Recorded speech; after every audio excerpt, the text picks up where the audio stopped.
The prairies, इससे पहले हमने पढ़ा था प्रेरीज। प्रेरीज क्या थी? घास के मैदान थे। ये कहाँ पाए जाते हैं प्रेरी? नॉर्थ अमेरिका में।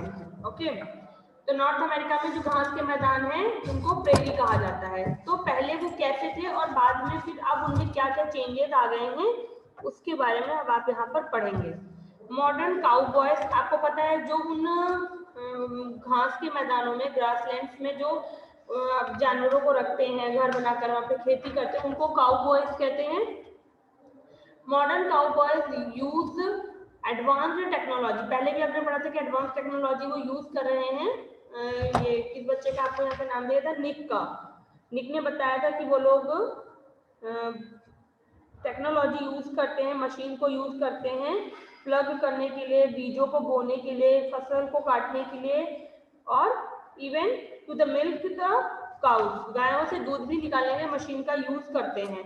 तो वही चीज यहाँ पे बताई गई, मॉडर्न टेक्नोलॉजीज को यूज करते हैं to keep track of their cattle. ठीक है, जानवरों को ट्रैक करने के लिए। यह अब तो इंडिया में भी फॉलो होने लगी है। जानवरों की कहानी आपने गायों के कान में सुना होगा, देख भी सकते हैं। एक येलो कलर सा टैग जैसा लगा दिया जाता है, उसके आधार पर उसको टैग, उस पर जीपीएस होता है, उसको जब ट्रैक करते हैं तो पता चल जाएगा आपका जानवर कहाँ पर है। क्या होता है कि जानवर खेत चढ़ जाते थे, तो इस वजह से इंडिया में भी बहुत सी प्रॉब्लम्स क्रिएट हो रही थी, डिस्प्यूट्स क्रिएट हो रहे थे। इस वजह से इस टेक्नोलॉजी को नॉर्थ अमेरिका में पहले थी, इसके बाद अब यहाँ पर भी फॉलो किया कि पता चल जाए जानवर कहाँ चला गया। कभी तो लोग चुरा ले जाते हैं तो उससे पता चल जाता है। They generally they generally carry mobile phones to keep in touch with each other. अधिकतर वो मोबाइल फोन कैरी करते हैं जिससे कि वो जानवरों के टच में रहें, मतलब कि उससे उनको जीपीएस से लोकेशन मिलती रहती है। A single cowboy on a horse would manage all the cattle. और जो एक अकेला एक सिंगल बॉय जो होता है, ऐसे क्या होता था पहले बहुत सारे लोगों को जानवरों को चराने जाना पड़ता था। अब क्या है, सिर्फ एक बंदा मोबाइल लेकर कई सारे जानवरों को चराने जा सकता है, क्योंकि वो मोबाइल के जीपीएस से उसको ट्रैक कर लेते हैं। The cowboys even cared for the treated injured cattle on themselves. और जो काउबॉयज होते हैं, जो गायों को पालने वाले, जो ग्रासलैंड्स के लोग होते हैं, वो क्या कर सकते हैं? ट्रीटमेंट भी कर सकते हैं, जानवरों की केयर भी अपने आप कर लेते हैं। Today most ranches have an animal treatment clinic with efficient वेटरनरीज बोलते हैं डॉक्टर हु ट्रीट एनिमल। जो डॉक्टर, जानवरों के जो डॉक्टर होते हैं, तो मतलब बहुत से जो वहाँ के काउ बॉयज हैं, जो जानवरों को पालने वाले लोग हैं, वो आज के समय में ट्रीटमेंट करने की वजह से, मतलब वो ट्रीटमेंट कर लेते थे पर्याप्त मात्रा में मॉडर्न टूल्स के साथ, तो वो डॉक्टरों, जानवरों के डॉक्टर बन गए हैं। The cowboy now use car and jeep in addition to horse. घोड़े की जगह पर उन्होंने कार और जीप का इस्तेमाल शुरू कर दिया है रैंचेस को देखने के लिए। घास के जो मैदान होते हैं उनको रैंचेस कहा जाता था, तो उनको देखभाल के लिए उन्होंने जीप और कार का इस्तेमाल शुरू कर दिया है। दे सेल ग्रेन, वो बीजों को बेचने लगे हैं। Meat milk product in the cities to earn money. इसके अलावा वो क्या करने लगे हैं? मीट और मिल्क को भी बाजार में पैसे के लिए बेचना शुरू कर दिया। यानी पहले वो नहीं करते थे, अब ये सब चीजें जब उनके पास साधन हो गए तो वो जाकर कराते हैं। Machine have replaced manual work on the farm. और जो खेत है वहां पर जो काम आदमियों के द्वारा होता था, मैनुअल माने होता है जो काम हाथों से किया जाता है। जैसे अभी हम क्या कर रहे हैं, जो हमारा रिटन फॉर्म है वो मैनुअल है, बट जब हम लैपटॉप या कंप्यूटर के माध्यम से लिखते हैं तो उसको मशीन के थ्रू कहा जाएगा। ठीक है, वो जब कोई काम मशीन से हो जाए, ठीक है, उसमें हाथ का काम ना लगे। क्लास 5 एमडी सर एंट्री ले रहे हैं, माइक ऑन कर लीजिए प्रॉपर्ली और ध्यान से देखते रहिए। हाँ, तो जो फार्म में जो काम हाथों से किया जाता था वो काम किससे होने लगा? मशीनों से होने लगा। Farms have use silos. Silos कहते हैं large container use to store grains. जो अनाज होता है उसको कंटेन करने के लिए, जैसे आप देख रहे हैं ना आपके डायग्राम फिगर नंबर 10 पे देखिए सिलोज लगे हुए हैं, मतलब बड़ी मात्रा में टैंक जैसा बना दिया जिसमें अनाज को स्टोर किया जाता है। ठीक है, तो उन्होंने सिलोज में अनाज को इकट्ठा करना शुरू कर दिया है। Can be filled with the machine and store, और उसको कैसे फिल किया जाता है, मशीन के थ्रू फिल किया जाता है। ध्यान से देखते चलिएगा। अभी जो हमारा फर्स्ट क्वेश्चन का पार्ट होगा वो मैं आपसे ही सॉल्व करवाऊंगी। फिर क्रॉप प्रोडक्शन हैज इंक्रीज, जो फसल का उत्पादन था जब वो मशीन से होने लगा, मैनुअल नहीं रह गया कुछ भी, तो वो बढ़ गया। But lot increase a lot because of the use of modern technology. Modern technology का यूज करने की वजह से जो फसल का उत्पादन था वो बढ़ गया। ठीक है। फिर है due to the increase of demand for the cheese world wide. पूरे अब आप देख रहे हैं ना आजकल बर्गर, पिज्जा और डिफरेंट टाइप ऑफ डिशेज होने लगी, इस वजह से चीज की डिमांड बढ़ गई है, जिस वजह से डेयरी फार्मिंग जो है वो वहां पर और ज्यादा इंपॉर्टेंट हो गया। Due to increase in demand for the cheese world wide, पूरे संसार में, वर्ल्ड वाइड संसार में चारों तरफ चीज की डिमांड बढ़ने से dairy farming has become very important. Dairy farming किसको कहते हैं चिराग? डेयरी फार्मिंग क्या होती है? लास्ट क्लास में डिस्कस किया था हमने। चिराग, चलिए जिसको पता है वो बताते हैं। डेयरी फार्मिंग किसको कहते हैं? निक के पेरेंट्स करते थे डेयरी फार्मिंग।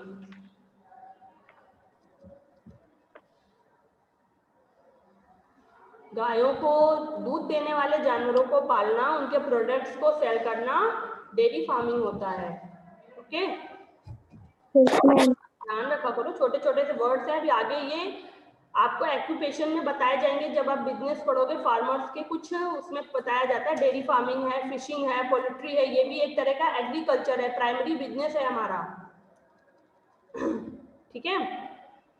तो many dairy farms have been developed near the cities, और बहुत से डेयरी फार्म जो हैं, यानी कि जो आप डेयरी फार्म समझ रहे हो जहाँ पे दूध देने गायों को रखा जाता है, वो डेवलप हो गए शहर के पास में। दे हैव मशीन, आप फिगर नंबर 11 में देख सकते हो कि गायों से दूध निकालने के लिए मशीन का यूज किया जाता है। इवन उसके लिए भी हम मैनुअल, उस पर वो डिपेंड नहीं है। अभी इंडिया में टेक्नोलॉजी बहुत बड़े लेवल पर नहीं आई है, ट्रैकिंग होने लगी है, बट अभी ये चीज नहीं स्टार्ट हुई है। फिर भी कहीं कहीं देखने में आ रहा है कि मशीनों के थ्रू ये काम भी किया जाता है, to make milk products like cheese and butter. उसके बाद उस दूध को मशीनों से निकालने के बाद उसे मशीनों के द्वारा ही चीज और बटर में कन्वर्ट किया जाता है और फिर मार्केट में सेल होता है। ठीक है। Increase crop production and cattle rearing, जैसे ही क्रॉप प्रोडक्शन में इंक्रीज हुआ, इंक्रीज में बढ़ोतरी हुई, और कैटल फार्म में जानवरों को पालने में, कैटल रेयरिंग में have led to the overuse of land. इसकी वजह से क्या हुआ, जो जमीन थी उसका ओवर यूज होने लगा। पहले क्या था, वो थोड़ी जगह पर यूज करते थे, बट जैसे जैसे मशीन आने लगी वैसे उन्होंने बड़ी जगह लेना शुरू किया और जमीन का ज्यादा यूज होने लगा। ओवर ग्रेजिंग मीन्स होता है ग्रास लैंड्स को साफ करना जानवरों के द्वारा। जानवरों के ग्रेज माने होता है चरना, जानवर जिसको चरते हैं ना जमीन को, उसको बोलते हैं ग्रेजिंग। ओवर ग्रेजिंग ज्यादा मात्रा में चर देना। ठीक है। तो जब उसको वो ज्यादा मात्रा में चढ़ जाते हैं, एज अ रिजल्ट उसकी वजह से क्या हुआ, सॉइल जो थी, वहां की जो मिट्टी है वो लूज होने लगी। और आपने पता है जब मिट्टी लूज होगी तो सॉइल इरोजन होना स्टार्ट हो जाता है, मिट्टी हवा के साथ, पानी के साथ बहने लगती है, हवा के साथ उड़ जाएगी, पानी के साथ बह जाएगी। Whenever there are strong wind, जब वहाँ पर बहुत तेज हवा चलती है, it blows away the soil and cause dust storm, और वो मिट्टी उड़ जाती है और इसकी वजह से धूल के तूफान आने शुरू, यानी धूल वाले तूफान होते हैं और मिट्टी उड़ जाती है। इसीलिए कहा जाता है ओवर ग्रेजिंग नहीं करनी चाहिए। अभी कुछ सालों पहले एक स्टडी हुई थी जिसमें कहा जा रहा था जानवरों की ओवर ग्रेजिंग की वजह से जो इलाके राजस्थान की मतलब जो स्टेट्स हमारे राजस्थान से टच करते हैं वो धीरे धीरे डेजर्ट में कन्वर्ट हो रहे थे।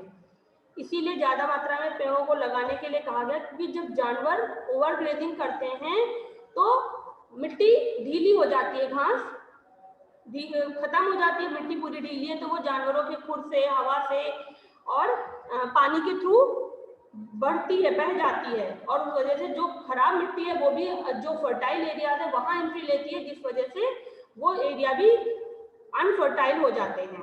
ओके, चलिए चिराग फर्स्ट क्वेश्चन पढ़िए, क्या कह रहा है। नेक्स्ट अंकुश पढ़ेंगे। मैम रीड करना। हाँ रीड करो और फिर मैं मेरे को बताओ क्वेश्चन में क्या कह रहा है, मैं बता How has the way cowboy travel from one part of the ranch to the other युग शर्मा, changed? नेक्स्ट क्वेश्चन आपसे पूछ सकती हूँ मैं देख रही हूँ क्या हो रहा है ये। हाँ चिराग, वो क्या कह रहा है क्वेश्चन? ये बाकी लोगों ने जो कैमरे बंद कर रखे हैं इनको मतलब नहीं है ना पढ़ाई से, बिल्कुल मतलब नहीं है। यस हाँ चिराग, क्या कह रहा है क्वेश्चन? पूछा जा रहा है काउ बॉयज कैसे एक पार्ट से दूसरी पार्ट में जाते हैं, ट्रैवल कैसे करते हैं। One part from the ranch to the other changed, how has the way cowboy travel from one part of the ranches to the other changed, मतलब चेंज जो हुआ है वो कैसे आप ट्रेवल कर रहे हैं एक पार्ट से दूसरे पार्ट में, बताया था मैंने। Ma'am car and jeep instead of, ma'am car and jeep से, कार एंड जीप तो ट्रेवल कर रहे हैं, बट किसकी कार एंड जीप, हॉर्स की जगह पर, ठीक है, instead of, in addition to the horse, horse की बजाय वो कार और जीप पर ट्रैवल कर रहे हैं। ओके चलिए, फिर इसको आप ध्यान रखेंगे क्वेश्चंस को, या यहाँ पे लिख भी सकते हैं, हमें लिखना है। हाँ लिख दो वहां पर पेंसिल से, car and jeep in addition to horses. Okay अगला मैम कौन से क्वेश्चन में लिखना है ये? पहले क्वेश्चन में, फर्स्ट ए में। फिर how has cattle rearing changed from the past to the present in the prairies, cattle rearing जानवरों को पालना कैसे चेंज हो गया, पहले वो लोग कैसे जानवर पालते थे और आज के समय में कैसे पालते हैं, उसका मतलब पास्ट से प्रेजेंट में क्या चेंजेस हुए हैं। तो पहले क्या, पहले का तो प्रेजेंट का हम बता रहे हैं, है ना, कि वो उन्होंने वो जानवरों को एडवांस टेक्नोलॉजी से ट्रैक कर सकते हैं। ओके सिंगल काउ बॉय जो होता है वो मैनेज कर सकता है ऑल कैटल्स को, they have mobile, okay, they have a animal treatment clinics and with modern tools, ठीक है। फिर है, ये आपने ऊपर पढ़ा हुआ है इसलिए इसको अंडरलाइन कर सकते हो या ध्यान रख सकते हो, ब्रैकेट में कर सकते हो। फिर आपसे पूछ रहा है what difference can be seen in the grain farming in the prairies, क्या डिफरेंस है ग्रेन फार्मिंग प्रेरीज में, मतलब जैसे हम लोग कैसे अनाज उगाते हैं उनका डिफरेंस बताना है। तो क्या डिफरेंस है, machine have replaced manual work from the farms, machine ने मैनुअल वर्क को रिप्लेस कर दिया है। फार्म्स में सिलॉज होते हैं where large amount of grains can be filled by the machine and stored, आप देख रहे हो सिलॉज लगे हुए हैं यहाँ पर, फिगर नंबर, फार्मर का घर है उसके बगल में दो टैंक्स बने हुए हैं जिसमें अनाज को इकट्ठा करके रखा गया, उसको सिलॉज बोलते हैं। क्रॉप प्रोडक्शन, और इसमें अनाज सुरक्षित भी रहता है और नुकसान भी नहीं होता, ना दवाई का उन्हें कुछ डर है किसी चीज का नहीं, तो वो चीज उन्होंने यहाँ पर बताई है, ठीक है। प्रेरीज में सिलॉज का यूज होता है, ठीक। अगला question, what is dairy farming, dairy farming क्या है, डेयरी फार्मिंग क्या है, to rear the milk, ma'am का हाँ, to rear the cattle which gives milk, है ना, उन जानवरों को पालना जो दूध देते हैं, okay, and sell their products in the market is called dairy farming, ठीक है। और where are the dairy farms located, dairy farms कहाँ पे लोकेटेड हैं, नियर टू द सिटीज भी कह सकते हैं, या हम यहाँ पर प्रेरीज भी बता सकते हैं, ठीक है। Machine replace manual work in the prairies, इसको दो एग्जांपल से बताइए, मशीन ने मैनुअल वर्क को रिप्लेस कर दिया है, ठीक है, तो इसको एग्जांपल के साथ बताना है, कैसे, पहला तो होगा farms have a huge silos where large amount of grain can be filled with the machine and stored, और क्रॉप प्रोडक्शन जो है इसको आप यहाँ एक सिलॉज हो जाएगा, और दूसरा आप ये बता दो कि जो क्रॉप प्रोडक्शन है वो बढ़ गया है मशीनों के यूज की वजह से, मॉडर्न टेक्नोलॉजी की वजह से क्रॉप प्रोडक्शन बढ़ा है, आपको ये एग्जांपल के साथ एक्सप्लेन करना है, ठीक है। चलिए next, what are the effect of overgrazing on the soil of the prairies? Prairies में सॉइल का जो ओवरग्रेजिंग होती है उससे सॉइल पे क्या इफेक्ट आता है, ये कौन बता सकता है? बहुत इजी, अभी मैंने लास्ट में बहुत अच्छे से बताया। साफिया बता सकती है, साफिया, अंकुश। जानवरों के द्वारा जो ज्यादा चर लिया जाता है उससे मिट्टी पे क्या इफेक्ट आता है?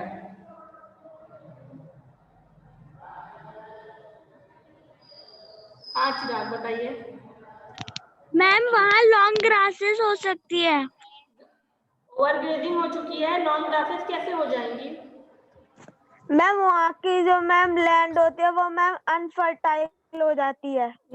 सबसे बड़ी बात, ओवरग्रेजिंग की वजह से soil become loose, soil loose हो जाती है यानी ढीली पड़ जाती है, और जब there are strong wind, soil loose हो जाती है, इट ब्लोज अवे, और वो उसको उड़ा ले जाती है, सॉइल को उड़ा ले जाती है, जिसकी वजह से धूल वाले तूफान आते हैं।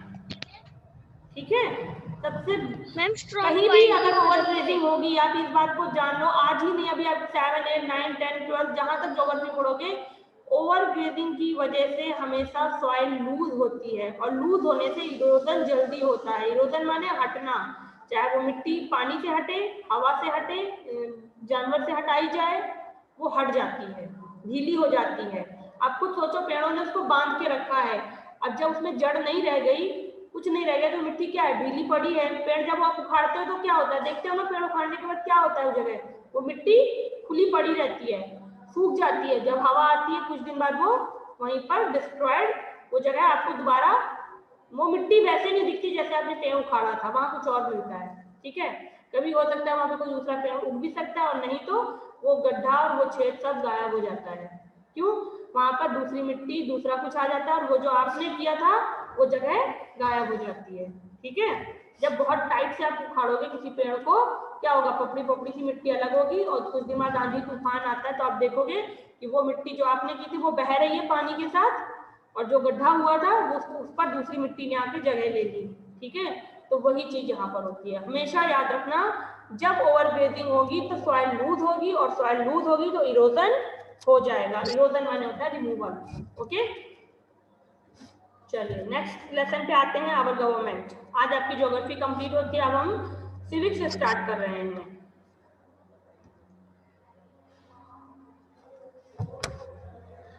नीड फॉर द गवर्नमेंट, हमें सरकार की क्यों जरूरत है? आप पढ़ तो अपने आप भी सकते हो, मतलब एक एग्जाम्पल पे मैं बता रही हूँ, बट आपको स्कूल की क्यों जरूरत है, टीचर की क्यों जरूरत है, प्रिंसिपल की क्यों जरूरत है? It's a general question. पढ़ तो आप अपने आप भी सकते हो, अब तो और टेक्नोलॉजी डेवलप हो गई है ना, इतनी टेक्नोलॉजी होने के बाद भी स्कूल उतने ही ज्यादा ओपन हो रहे हैं, बट रीजन क्या है?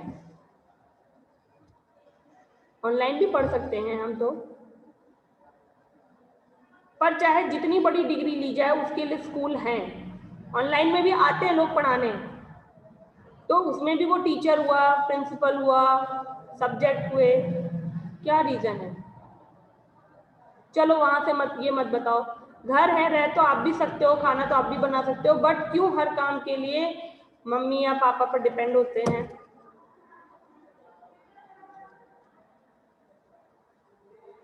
क्योंकि मैनेज करने के लिए, ठीक है, घर को मैनेज कौन करता है?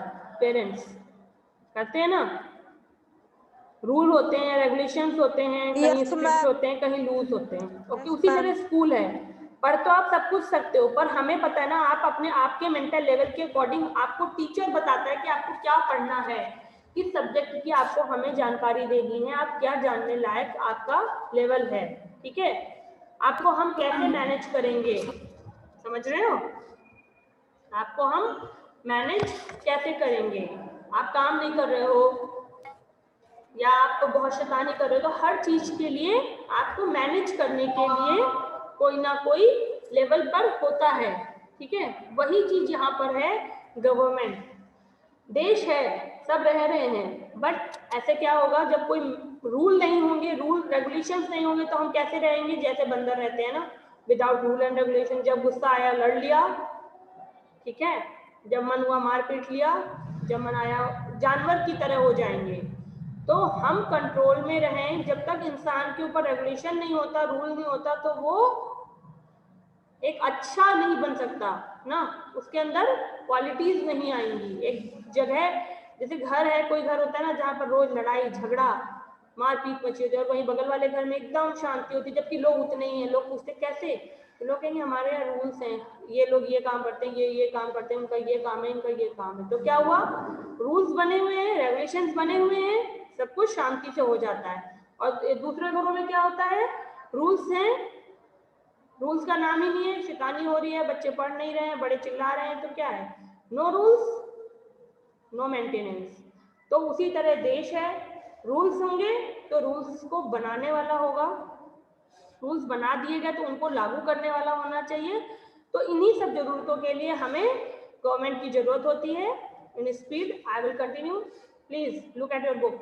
In the earlier times it was a king who ruled the country. शुरुआत में क्या था, राजा होते थे जो देश को चलाते थे। Today is the most countries, in most country including India, आज के समय में इंडिया में, इंडिया से जैसे कई देशों में जो लोग हैं वो अपना नेता खुद चुनते हैं। These leaders form the government, और जो ये लीडर्स हम चुनते हैं, इनसे मिलकर क्या बनती है, सरकार बनती है, ये गवर्नमेंट बनाते हैं। Why do we need government, हमें गवर्नमेंट की जरूरत क्यों है? The government make laws, government क्या करती है, लॉज बनाती है। Protect the people and the country, देश की रक्षा करती है, लोगों की रक्षा करती है। Through its पुलिस फोर्स, अपनी पुलिस फोर्स के द्वारा। Laws are the set of the rules we must obey, laws क्या है, नियमों का एक सेट है जिनको हमें फॉलो करना होता है, हमें मानना होता है और चाहिए भी। इवन कंट्री नीड्स लॉ, हर देश को कानून, हर देश में कानून की जरूरत होती है। If there are no law, अगर कोई कानून नहीं होगा, पीपल डू, लोग क्या करेंगे, व्हाट दे विश, जो उनको करने का मन होगा वो करेंगे। And it might cause problem for the, इससे दूसरों को प्रॉब्लम भी हो सकती है। For example, if there are no traffic laws, अगर कहीं भी ट्रैफिक लॉ नहीं होगा, मान लीजिए अगर आपको लेफ्ट चलने का, राइट चलने का, red light, green light, yellow light या जेब्रा क्रॉसिंग का रूल नहीं होगा, तो क्या होगा, रोज एक्सीडेंट्स होंगे, ठीक है, रोज ट्रैफिक जाम होगा, बहुत सारी प्रॉब्लम्स होंगी। तो people can drive it any way, लोग किसी भी तरह गाड़ी चलाएंगे, दे चूज, जैसा उनका मन करेगा वो वैसे गाड़ी चलाएंगे। And it could lead the road accident, और इसकी वजह से क्या होगा, रोड में एक्सीडेंट्स होंगे। The government make sure that everybody follow law, और इससे सरकार क्या करती है, ये श्योर करती है कि हर कोई कानून का पालन करे। It also provide us with clean drinking water, और ये हमें दिया जाता है पीने के साफ पानी से।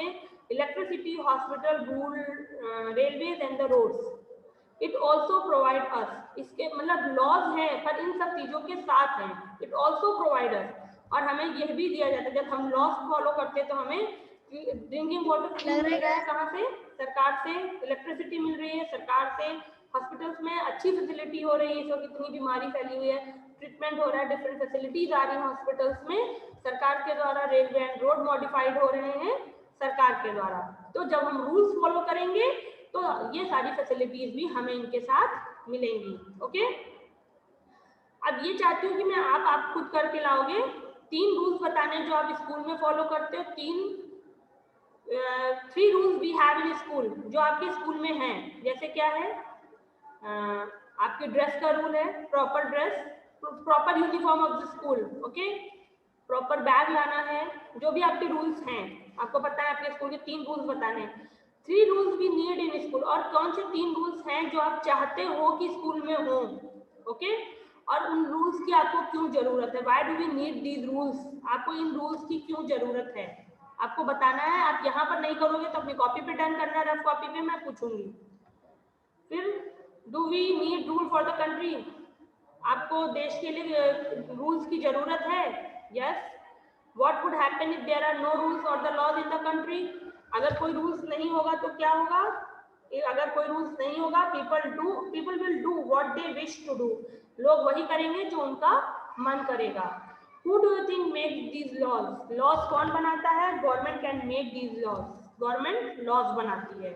What is government? Right to things that government does for us. दो रूल चीजें बतानी है जो सरकार हमारे लिए करती है। ड्रिंकिंग वाटर देती है, इलेक्ट्रिसिटी देती है, हॉस्पिटल देती है, रेलवे देती है, रेलवे की फैसिलिटी देती है, रोड फैसिलिटीज देती है। ओके, आपको इसकी वर्ड मीनिंग सबसे पहले वर्ड मीनिंग करनी है। मैं 5th क्लास में ये चीज देख रही हूँ कि कुछ बच्चे हैं जो मेरी as it is handwriting उतार देते हैं।